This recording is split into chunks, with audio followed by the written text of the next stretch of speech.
मैं सच बताऊं आपको, जिंदगी में कुछ कर सके या ना कर सके, अपने बच्चों को किसी तरह 5 वक्त का नमाजी बना जाइएगा।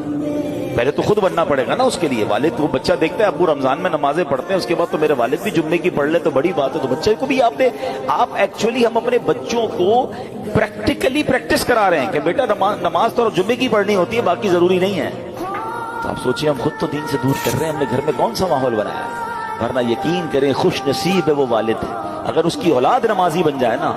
तो आप कहें ना कहें कि बेटा मरने के बाद दुआ करना, वो दिन में 5 बार बावुजू होकर किबला रू बैठकर अत्तहियात के आलम में कई बार क्या कहेगा, रब्बना ग़फ़िर ली वली वालिदैया वलिल मुमिनीना यौम यक़ूमुल हिसाब।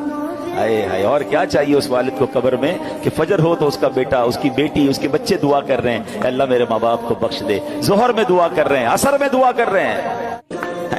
मैं सच बताऊं आपको, जिंदगी में कुछ कर सके या ना कर सके, अपने बच्चों को किसी तरह 5 वक्त का नमाजी बना जाइएगा।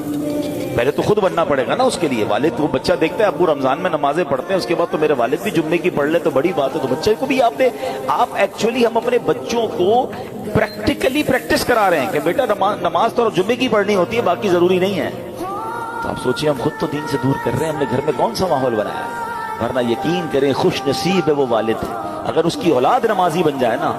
तो आप कहें ना कहें कि बेटा मरने के बाद दुआ करना, वो दिन में 5 बार बावुजू होकर किबला रू बैठकर अत्तहियात के आलम में कई बार क्या कहेगा, रब्बना ग़फ़िर ली वली वालिदैया वलिल मुमिनीना यौम यक़ूमुल हिसाब। हाय हाय, और क्या चाहिए उस वालिद को कब्र में कि फजर हो तो उसका बेटा, उसकी बेटी, उसके बच्चे दुआ कर रहे हैं, अल्लाह मेरे माँ बाप को बख्श दे। ज़ोहर में दुआ कर रहे हैं, असर में दुआ कर रहे हैं।